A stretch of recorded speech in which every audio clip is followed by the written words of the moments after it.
Hey, everybody, welcome back. This is We've Got Issues. It is our chance to come to you with topics that we think will be important to you, like they are important to us. At least they are on our private text thread. And we're going to bring you guys a topic today that we think will certainly get the conversation started. But before we get going, let me just introduce our panel as we usually have, our friends who've been, brothers and sisters in arms for more than 40 years. First of all, we've got Darren Gray. And then we've got Ron Evans, and we've got Ella Neely. Yes. All right. So without further ado, this week I have the opportunity to bring the topic for today. And my topic is, do you trust the media? And if so, which media do you trust? Right. So my subject comes from the idea that the media landscape is moving faster than ever. We all have our own bespoke kind of outlets that we go to get news, information, whatever. And more that becomes, a source of, maybe it's a good thing, maybe it's a bad thing. But I'm more and more convinced that in my mind, trust of the media is more about how well do you trust yourself to understand truth from fiction.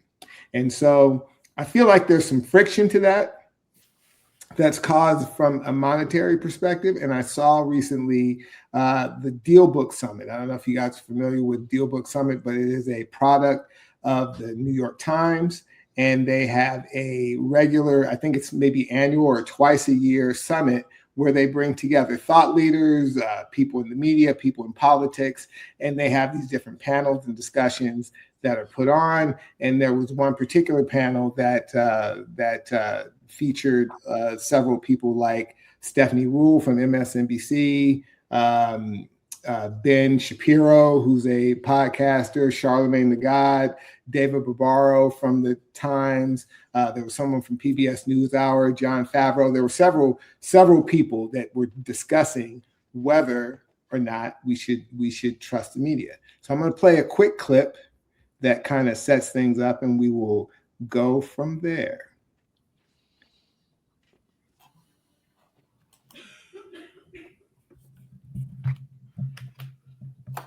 The complication here is ownership, editors.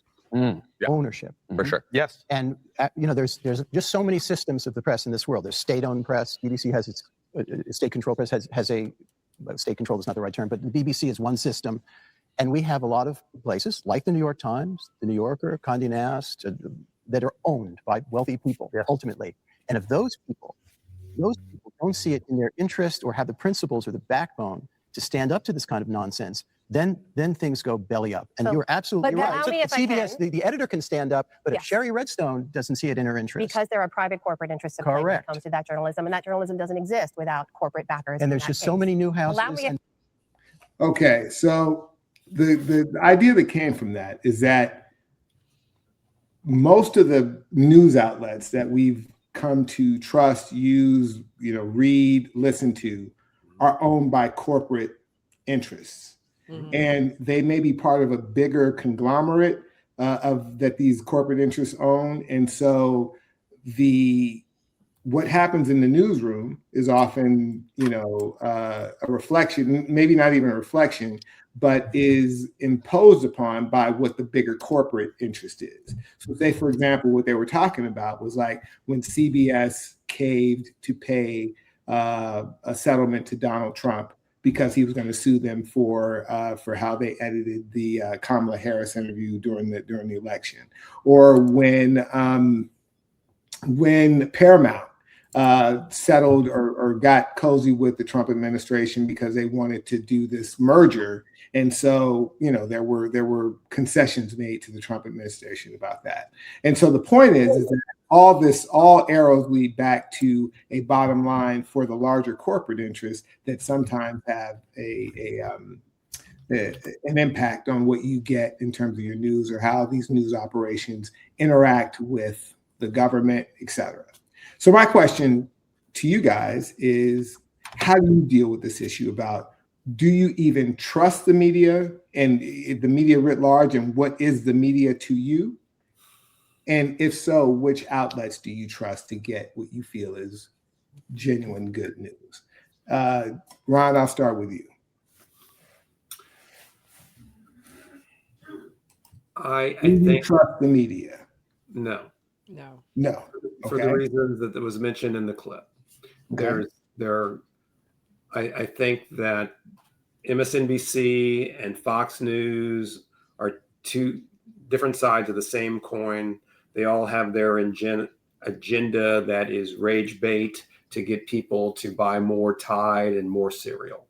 Okay. So they play to their audience. And yes, I said it, MSNBC and Fox News are equally evil in my view. Even though I may lean more towards one versus the other, they're still bad.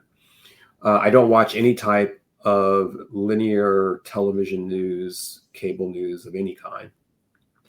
The two sources that I look at, and actually my younger daughter turned me on to ground news, I think it's groundnews.com. What ground news does is it aggregates stories from the left and the right, shows you what the bias is. This is a right-leaning story. This is a left-leaning story, and maybe talking about the same thing. But you see how the Washington Post reports it and how the Washington Times reports it. Mm-hmm. And I find that interesting to scan the headlines to see what are both sides saying about immigration, tariffs, or whatever. And then I also look at Drudge Report, because it used to be a very conservative website. It came out, really claim to fame was when Clinton was being impeached. But it's become a more moderate side, especially in the age of MAGA and Trump. It's become more moderate, although it's still probably slightly right-leaning. Mm-hmm. So between Drudge Report and Ground News, those are my sources that I look at to find out what's going on in the world. Got you. Okay, Alan, what about you? I don't listen to the news. You don't listen to any form of media, whether it be news, online, podcast, like where you're getting information or opinion? So yes, I do listen to online and podcasts. I don't trust the news. It just kind of depends on what I'm trying to seek out. I don't really believe anything that anybody is saying, similar to kind of what Ron is saying, because I just don't have the time to do the research to look at both sides, because the news is all about selling somebody's point of view. And so understanding that, I kind of look at local news to understand what's going on, but globally and nationally, I just really don't spend that much time looking at anything. And so I don't have. You just kind of check out on that. You figure like, if it's important enough, it'll find me. I don't need to keep up with that kind of, right? Exactly. Okay. Yes. That's fair. I know people, and I've been in that space to a lesser to greater degree over time, but I understand what you're saying. Darren, what about you? I stopped really trusting news after all, when the corporate buyout started happening in the mid 80s to the mid 90s. That's when, CBS, the Tiffany network, got sold, and NBC and ABC, they all sort of got sold to corporate. Fox came on, and, it was an upstart. So around mid 80s is when I stopped trusting the news. And so my approach has been, I need to find out if something occurred. Like, did we shoot a boat? Not looking for opinions as to whether it was legal or not. Did we shoot a boat? I need to know. That's what I'm looking more for. Did this happen? Did Russia invade Ukraine? Did an event occur or not? And it's getting harder and harder to ascertain that because of artificial intelligence. There was a story that I ran across on social media about a police officer arresting a woman who was having a diabetic incident, and he thought she was drunk. And I could only find it on social media. I couldn't find it anywhere else. They had the video, they had the commentary. It was a bunch of stuff. It's a fake story. Mm-hmm. And so I don't really have a whole lot of trust. And our legacy media oftentimes pick up on these fake stories and then they amplify them, because it's really hard to ascertain whether something happened or not. And everybody's trying to get, the eyeballs on the screen, because that's what drives ad revenue. So in the mornings, I listen to News Nation on the internet just to find out. They tend to be a little bit more down the middle, although they're right of center. I had to stop listening to CNN because of the leading questions that they offer, and I can't stomach it. I can't. It's like, I just want, what did was it Just the Facts, ma'am? I just want to know what happened, and I can figure out on my own, what the moral implications or the financial implications of that is. Yeah, I gotta say that I wholeheartedly disagree with Ron about MSNBC and Fox News being two sides of the same coin. Don't see it that way at all. Even though I do agree that they both come at information, one from the left and one from the right. The thing that makes them not the same thing is that, and I'm not saying that I trust MSNBC wholeheartedly. I, like you, do not trust, like the four of you, the three of you, do not trust the media per se to distill down what's important for me to know. But I do trust that I, as a consumer, because essentially that's what we all are, of anything that has to do with American life, you are reduced to becoming a consumer and not necessarily just a citizen. So you have to make decisions about what you feel is in your best interest. And if your best interest is the truth, then it's going to take you more effort than it is just to kind of let it wash over you. But to finish my point about MSNBC and Fox News, I rarely find MSNBC presenting information without some basis in like actual fact, law, whatever the case may be. Their interpretation of it could be that it's a catastrophe that this happened. But what I find when I look at Fox News is either the same incident is not reported or is reported completely without fact and only from an opinion standpoint. And so I can't quantify those two things as the same thing. So that's that. News Nation, I'm familiar with, but it's way too packaged up on the right for me in my taste. And that's individual shows on any one of those networks could fall within a range. So you can't just say News Nation, Fox News, MSNBC, they all have different things. Just out of curiosity, in terms of MS Now, that's their new name. Right. Did you trust their coverage of former President Biden's cognitive decline?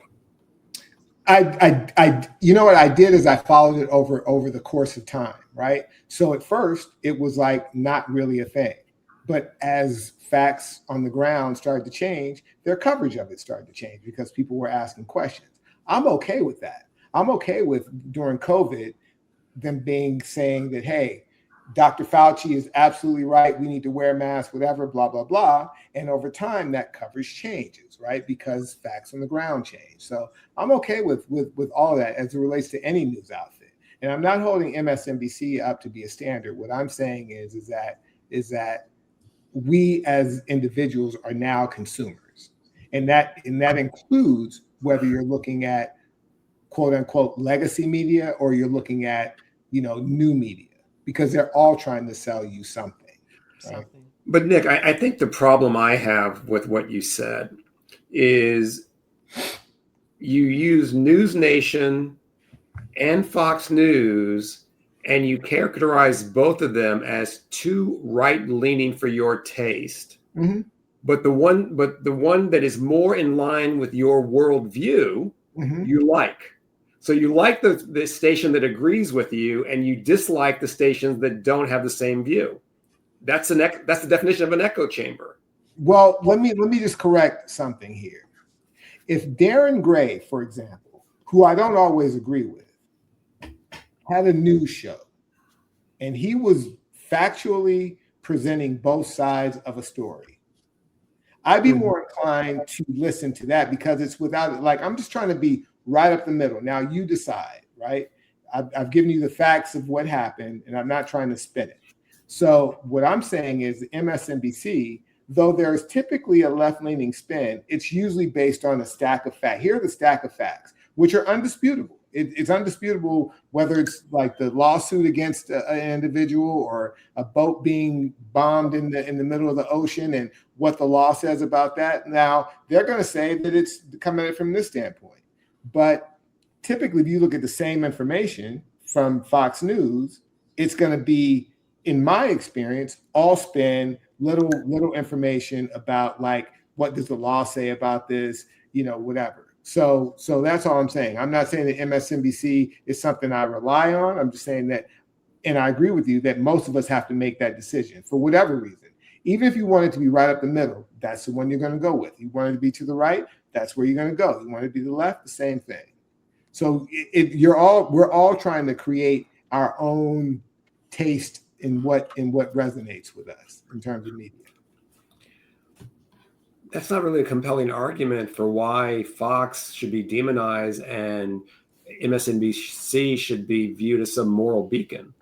It's basically, you're saying that I view the facts that I get from the filtered facts from MSNBC more favorably than I do the facts that I get from Fox. I don't get facts from Fox. That's my problem. I don't get facts from them. You get counterfacts. You get things that are taken that maybe MSNBC isn't discussing. So the lack of discussion makes you believe that the opponent is making stuff up. So to Darren's point, if MSNBC had been early in the Biden, first of all, they should have been early saying Biden said he was going to be a one-term president. But no, they fell in line. They fell in line as an arm of the Democratic Party to say, let's promote this guy. Yeah. They did the same thing that you accuse Fox of doing with Trump. Yeah, here's the difference. And I don't want to get into a thing where the purpose of this is for me to defend MS Now or whatever it's being called. That's not my point. That's not my point. Okay. My question was do you trust the media? And if so, which ones do you trust, right? And you guys, gave your examples.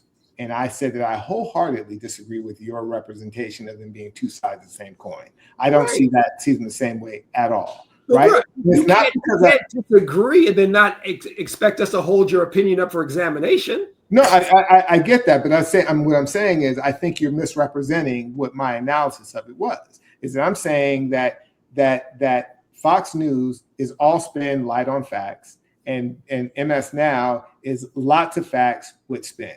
Right. So that's all I'm saying. Now I don't want to just stop there, because there's bigger fish to fry than whether you like MS Now or Fox. All right, brother, bring out the entree. Bring it out. Yeah, no. But there's an issue that's happening here where I feel like there's a conflation between the legacy media and people like, whether it's you like Don Lemon on YouTube or you like any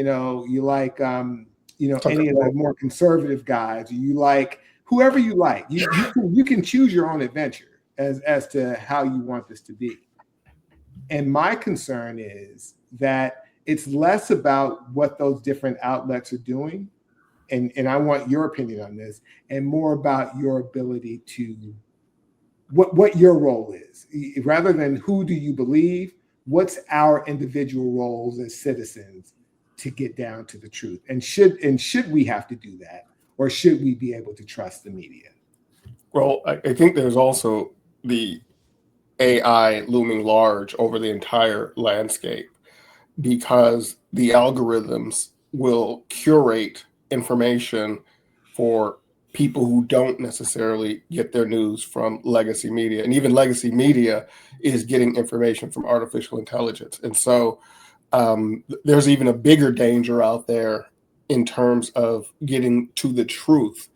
If you Google a particular topic, the AI and Gemini will pull together information from all the different websites and present it to you with a summary. And they're finding that more and more people are getting into that summary because it's pulling from Fox News, MS Now, New York Times. And so they're believing this AI summary of these news outlets. And so I think the threat that is looming larger than the legacy media is AI, and its controlling of our thoughts and our language based on its ability to pull large sets of data and then aggregate them in a summary. So my question to you, Darren, is what's the role for us as individuals, and should there be a media that we can trust, so to speak? I don't think there can be a media that we can trust. I don't think it's possible anymore. I think as individuals, it's incumbent upon us to, look at multiple sources of information and try to weed out the spin to the best that we can. But that is really hard to do when you're being inundated all the time with information and you can't keep up because you're at work all day.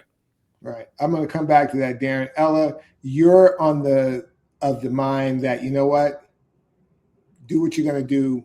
I'll be over here, and you let me know when there's something that's really important. I mean, legit. Like I get that. I'm oversimplifying it, but how do you talk about it? Well, because there's so much misinformation, and so you look at something and you think, is this true? And then you have to really do some research to find out if it's a fact or not. And I just don't have that kind of time. And I remember, and it just depends on the spin. I remember I kind of get into watching murder trials. And so I watched this entire murder trial, and I looked at Charlemagne the God, and they talked about the verdict, but they spun it from Ben Crump's perspective, which was against what actually happened. And I was like, these people don't even know what happened, and they're like turning this to make it seem like it was a bad verdict. But if you actually listen to the entire trial, you would have known that this was justice that happened. And so you just realize that, okay, these people they're just talking because this attorney said we want it spun this way, then they're just out there saying that. And it was scary. I mean, I wanted to kind of call them up and, call them on it, but I was like, I don't have that kind of time. But what it made me realize is that even the people that you think you trust, you don't trust. Mm-hmm. And so, I mean, I had to watch a murder trial for 2 weeks to understand what actually happened. But I say all that to say that, like when I look at the news, say like somebody like the girl on the ship died, right? And so I'm waiting to find out, like, are they going to press charges against the brother, who's the only other person in the room? And so you get these stories daily, but they're not telling you anything. So you kind of have to go back day after day until you really get the facts. And so I start looking for specific information because it's a lot of fluff and there's no facts. And so I just kind of like wait over time to kind of hear what happens. But I don't, who has time for that? But up on my computer, I get, daily, all these notifications as to what's happening. So I kind of scroll through it and look at it, and, you take it with a grain of salt. And if I have time, or if it really interests me, then I'll go back and check it. But I don't have time for all that. So I just, just like you said, if something's going to bite me, because I always think there's somebody bigger or who has more knowledge that'll take care of this and and I don't have to really worry about it. So that's where I am with it. You hope. I get it. I feel like you're at where most people in the world are. Is like, yo, I got to make my daily bread.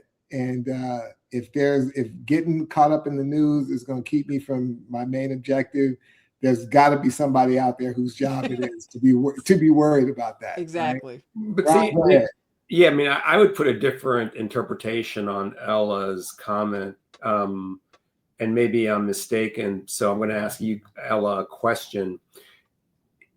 Do you pay attention to maybe business or finance or construction news? Is there an area of the world where you actually do consume information and you avoid like politics or things like that? No. Okay. All right, then I just don't have the mentals. I don't have time. All right. So should I? Maybe, but I just don't. Okay. So I am not that super interested in national politics. I think, I have a little bit of Ella in me on this topic because I can't affect the outcome. Mm-hmm. So why should I care?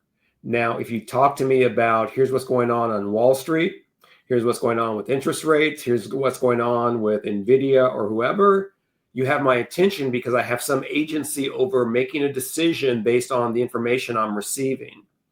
But in the macro sense, I can't get involved in what the Speaker of the House is doing or not doing. It just, I got my own problems I'm trying to solve, and those don't play into them. I think we're all, go ahead, Darren, please. Sorry, I was muted. I go the opposite direction. I try to find out everything that's going on because it does have an impact. You know, what goes on in Venezuela is going to impact the price of oil. What the speaker does is going to impact the price of healthcare. So I try to get the facts, like what's happening and how does that impact what I plan on doing. So I try to consume as much. When I first, years and years ago, when I used to do consulting, I met a guy who said he read the LA Times at the time from cover to cover because he needed to know stuff. He said, I need to know the hockey scores. I need to know all this information because I don't know if there's going to be a conversation later in today where that is relevant. And because I don't know what's relevant, I try to consume as much information as I can. Just the what happened, not the spin around what happened, because the what happened can have an impact. It's like if there's a buildup of the military in the Caribbean, where should I start looking to change my financial investments? Do I need to pull out of some of the defense stock? You know, those are the types of questions that I ask, which is why I like to consume a lot of information because it impacts my daily life in ways, or has the potential to impact my daily life. Right. Darren, I'm curious. We're sailing ships towards Venezuela now. Have you changed your portfolio at all? No, I'm just checking to see if I do need to change my portfolio, particularly when it comes to oil stocks. It's like I need to see if the impact of Venezuela on the world oil market is going to cause oil to drop or go up. So that is something, nothing has happened yet. You know, that's just bombing, you know, the boats. But if we start bombing land targets, what percentage of your portfolio is at risk about oil prices in Venezuela? I've got some, I wouldn't say fairly significant, but I do have a good foothold in some oil stocks. And so that's important for me to see, because I guess over the last 10 years, you know, the profits have been just amazing. And I need to know if, you know, there needs to be a pullback or not, or if, you know, Venezuela stops producing, if the price is going to go up. So those are the things that you have to consider because they have fairly large impacts, whether it's, you know, Russia and Ukraine. Like, do I need to, you know, start putting money into drone manufacturing here in the United States because we're behind the curve on drones? So whether in AI, you know, NVIDIA is the easy target. Well, who's the second best? Do I need to start investing in that company? So these are the things that I need to know up front. Like if there's issues that are happening with the weather, do I need to increase my prepper stockpile of water? All this is information that I need to know because it impacts my day-to-day life. I don't know how Darren finds the time to keep up with it, you know, but you know, Darren be about that blood money. Come on, you know, drones and all that, you know. Already established in evidence. Anyway, I mean, like legit, I think there is, my opinion is like we have a responsibility as, you know, to ourselves and to our broader citizenry to try to stay somewhat informed, right? To Darren's point, whether it's your stock portfolio or it's your prepper preparations, or it's just the where you want to live, where you want to shop, where you want to, you know, spend your resources, like having an understanding about what's going on in the world has some relevance. You may not care about it day to day, but it cares about you. And when it shows up at your door and you're not, you know, you may not have a chance to adjust. So I'm going to give some examples of of some of the resources that I like to use that allowed me as a hopefully discerning citizen to be able to, you know, parse fact from fiction and spin and whatever, right? So some of it is I'm a very big proponent of public media, right? Like a lot of people don't like, you know, NPR. They don't like, you know, a lot of these, even some of the local public media, like we have in Los Angeles, we're blessed to have like radio stations like KCRW and KPCC, and there are programs that are on those networks like Air Talk in Los Angeles and other and Press Play in Los Angeles, and lots of different outlets where they're dealing with local and national affairs. I certainly listen to a lot of podcasts and other things that come out of public whether it's television or public radio. And so those are some of my stalwarts. Ron, you and I probably have a similar interest in people like Scott Galloway and Ezra Klein and different people like that. But even with that, you know, you're always having to keep your thinking cap on, because sometimes people are talking about their own interests, selling their own books, pushing their own agendas and so forth. And it all ends up eventually coming back to money in some way, right? Everyone's trying to build an audience. Everyone's trying to whatever. And the thing about the new media is there are no guardrails around journalistic integrity. You can just do what you do. And there's no sources that you have to have a certain level of sources and fact checking or whatever. A lot of it's just people popping off and people saying what they think, like we're doing right here, right? So you have to, as a citizen, in my view, you know, be keen about your understanding about general topics and being able to separate the wheat from the chaff. Mm-hmm. So go ahead, Ron. No, I mean, I do agree with you. And you and Darren are both making the compelling argument that macroeconomic issues affect our pockets. So you have to understand what's going on in the world because there may be an impact on it. I think that, I mean, you guys have known me forever. I've gone from I will debate anything political to a wife that says, why are you arguing politics? To like, yeah, I think you're right. Why am I arguing politics? To arguing about things that we can influence. And if I have like 100 hours in the week or 100 pennies to dish out, 75 of those pennies are going to go towards podcasts, YouTube, websites that talk about money, investing, what's going on financially in the world and in the US.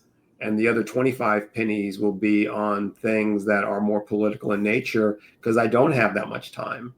And I got to figure out how to keep the trains running. And that's with the 75 pennies, not the 25 pennies.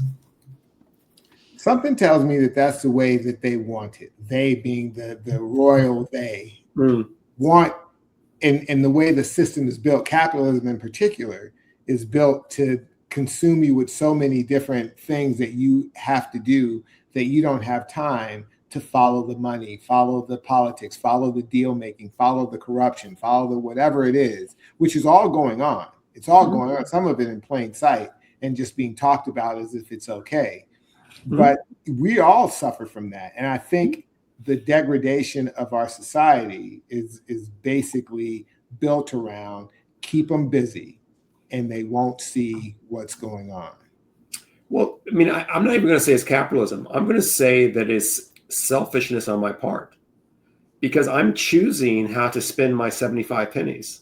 And I'm choosing selfishly to focus on our financial goals versus our societal goals. That's a structural decision you have to make. The structure compels you to make that decision. It compels Ella to make that decision. It compels me to make that decision because otherwise you're not participating effectively in the society. If you're spending too much, and now there are a lot of people, you know, there are lots of people who spend much more time, whether they be on the left or right than any of us do, kind of following that stuff because that's the only level of agency that they may feel, right?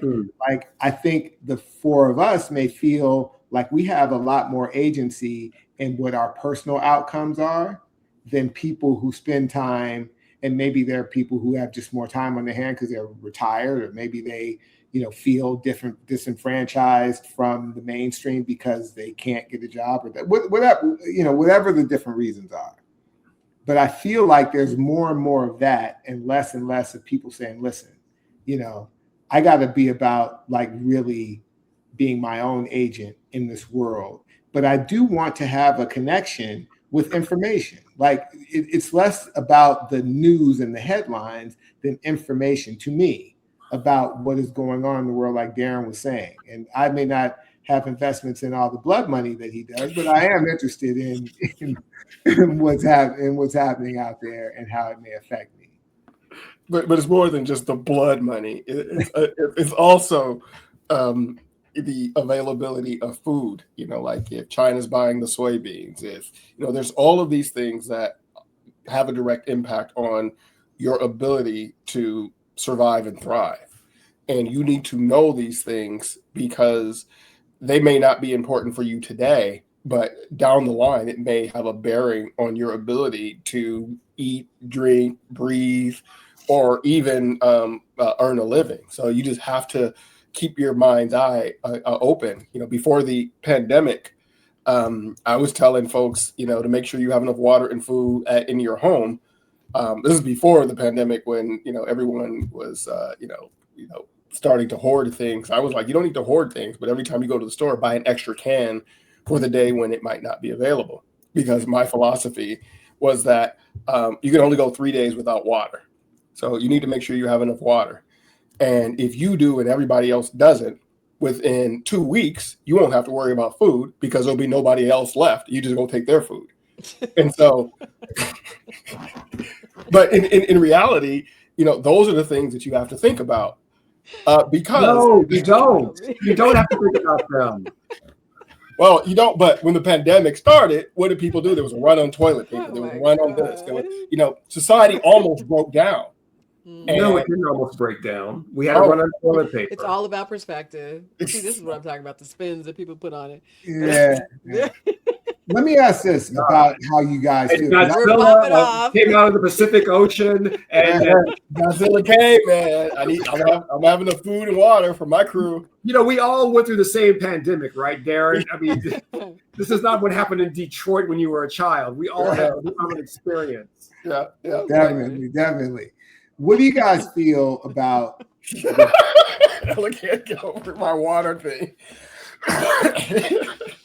What do you guys feel about the validity of quote unquote experts, to the point about the pandemic and other stuff like that? What's your level of trust in experts? Ellie, you said there's supposed to be people who are in charge of different things and know stuff. How comfortable are you guys leaving, a lot of the big picture questions in the hands of experts and following their advice? I'm not. I mean, an expert to what? It just depends on who the person is, what their expertise is, what their background, what their experience is. I mean, everybody is questionable these days.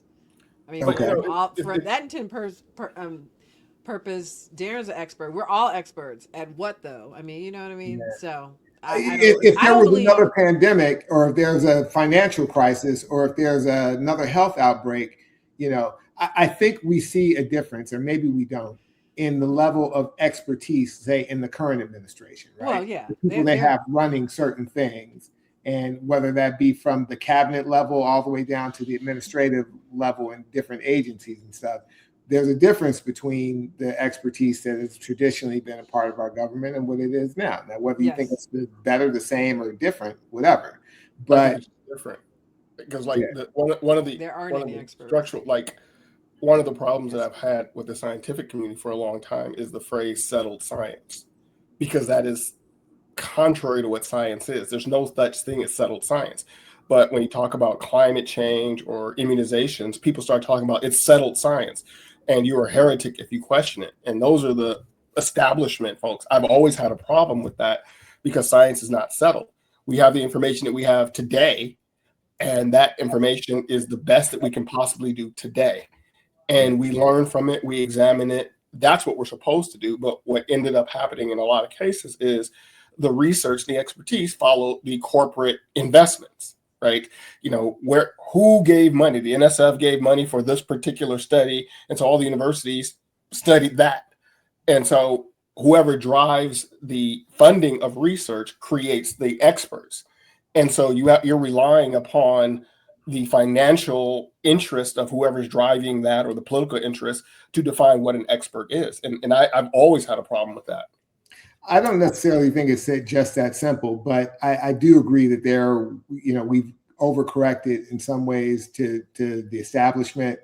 But now I think there is a complete distrust where you have people who are unqualified in many ways, right, and who are just out and out deniers of science in general, whose hands, the levers of. But that's what happens when the people who are entrusted to be the researchers and the fact finders insert their own political bias. Then people throw the baby out with the bathwater. If you say that the ingredients in vaccinations have no impact and that's settled science, that cannot be settled science, because the world is different than it was 40 years ago. You cannot make that statement. And so then you end up with folks like RFK who says it's all bad, and people are going to believe people like that because the people who are entrusted to actually do the research decided that they weren't going to allow any questioning of what they were doing, and you end up with the pendulum swinging to the other side. Yeah, I think that's been overstated. Like the dogma of science in general has been overstated, because science is coming from various different places. It's coming from universities, coming from private laboratories, it's coming from industry. There's all kinds of areas where expertise is exercised. That's right. So I'm not going to just allow that to stand. But yeah. Ron, what were you going to say? Yeah, I mean, I think the problem with people of Darren's ilk is what they do is they say that there's somebody that went to medical school or wherever and is an expert in their field. But if I can get 3 people in their basement to post on Reddit or Twitter that I disagree with them, then they are on a equivalent ground in terms of, well, there are no facts because I don't agree with your facts, even though I'm really working at the car wash and I'm in my mom's basement. And that's the problem with social media, is it's allowed people to act like they're experts on things that they have no formal training on, including RFK. So I don't buy the premise. I think you're mischaracterizing. I'm not saying that just because 3 people disagree. However, what I am saying is that when Kaiser does not take into account that Black women are treated differently than white women in the health industry, and they deny it, that becomes a problem, because these are the experts. These are the people who've been running the medical. I told you about the story of during the pandemic when they were running all these tests on my daughter because she was sick, and they finally said, oh, she has COVID. I'm like, you didn't test for that on day 1? They said that, that she wasn't really, they wouldn't believe what she said. I had to go in there, and Detroit Darren had to come out to get them to even consider that there was something. And the conversations that I've had with her doctors, it all revolves around, you do treat Black women differently. You do. The studies have shown it, but in their mind, they don't. And these are people who went to medical school. There are people who went to medical school who think that Black skin is thicker than white. I mean, it's just insane. These are straw man arguments. These are straw man arguments because no one is debating about whether they treat Black people and white people differently when it comes to but they went to medical school and have training. No. Okay. That's what you said.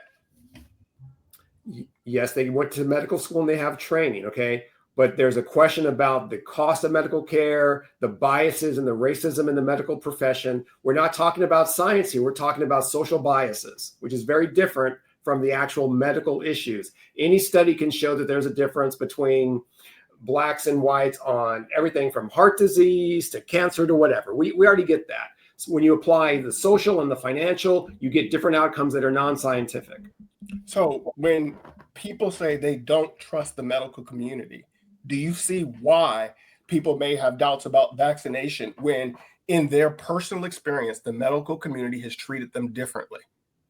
Yes, I can see that's what I'm saying. And so then you might have 3 people in a basement saying, here's something different, but at least they're listening to me. The trained medical professional is not listening to me when I say I hurt. and they're saying there's nothing wrong with you.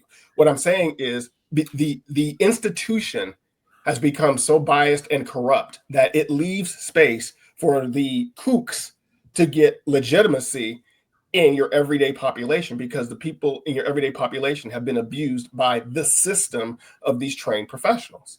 Which takes me back. I don't want to just keep beating this horse, because I think you both have valid points. It takes us back to the bottom line here, which is that the individual, right, has to have the discernment. It's left up to him, because in both of your situations, the consumer ends up in the same place, whether it's by a kook who really isn't interested in healing or helping. They just want to spout their thing. If you follow that direction, you'll end up probably still sick. And to Darren's point, that, or to Ron's point, or actually the point that the institutionalists may not be really hearing you the way you need to be heard, you still end up the same place. So you as an individual, like you said, Darren, Detroit Darren, had to go in and say, okay, I need to advocate for myself.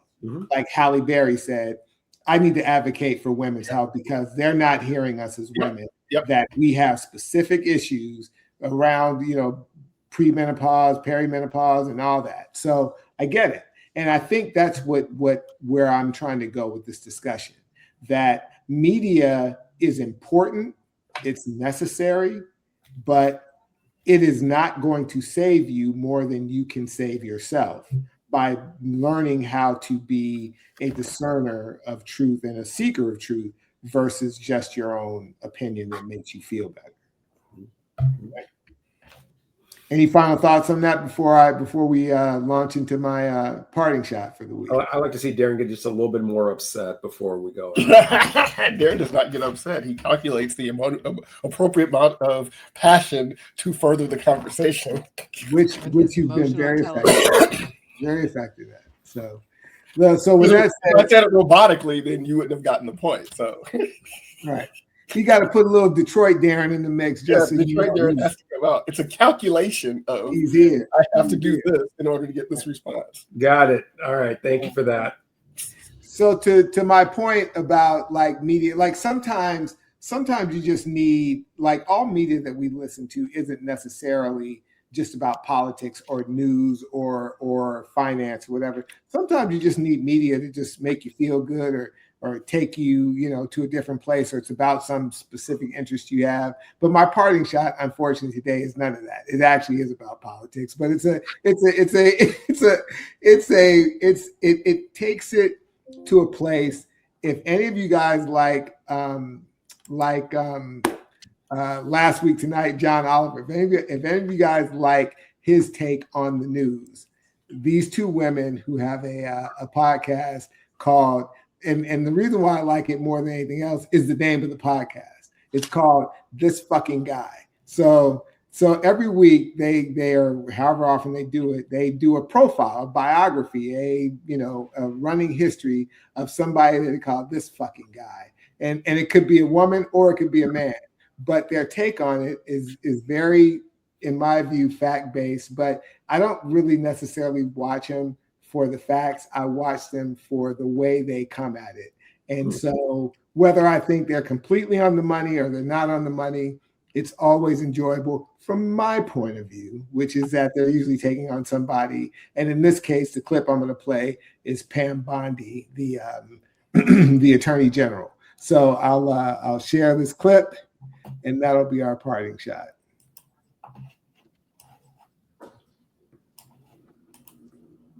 Except she left one very prominent Florida human trafficking case alone, Jeffrey Epstein. There it is. Bow, bow, bow, Jeffrey Epstein. I feel like he's going to make an appearance in every single This Fucking Guy until the end of time. That's right.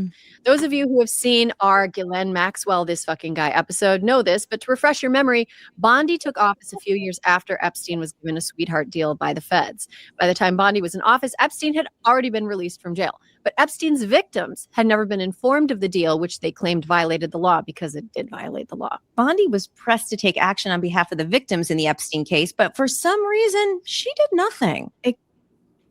So anyway, you get a sense of the kind of their repartee or whatever. And it's like, it's not necessarily a live thing they do live. You see it's edited and whatnot, but they always have a lot of fun with it. But at the same time, they're bringing up, real snippets of facts that are worthwhile. It's called This Fucking Guy, which is the best podcast, name I can ever think of. And I just find it to be something that, like, when I want to take my temperature down from a 10 to a 6 and then get into something that I, that's completely non-political, it's a nice come down from the 10 level. Thank you for that. That clip was political. No, but it's not political in the sense where it's like the sky is falling. They're coming at it from that John Oliver kind of mixing comedy with politics or whatever, and that's what makes it. And the name of the network that it's on is Hysteria. Hysteria? Oh, okay, I found it. Yep, I was looking for it. I couldn't find that title. Since you have been in office, President Trump. Got it. Sorry. Well, and the two women who do it, they're former, speech writer, journalists, whatever, comedians, and there's a plethora of these kinds of things out there. But I find them to be very, very amenable to my sensibilities at times. So, Hysteria, This Fucking Guy. Yep. Well, one of the things that I was thinking about either this week or last week is Ron shared a podcast. It was the Bomani Jones or something. Bomani Jones, yeah. And I was listening to it, and I was struck by the amount of profanity that is in that podcast and the lack of profanity that's in our podcast. So, like, we are a G-rated, family friendly. It was just striking to me. I don't know if that is just because who we are as people, but it was just interesting that we rarely use profanity in our podcast.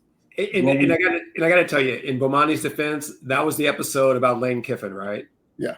Yeah, he went off. He normally isn't profane like that, but he let off early with his take on this guy's a douchebag. Yeah.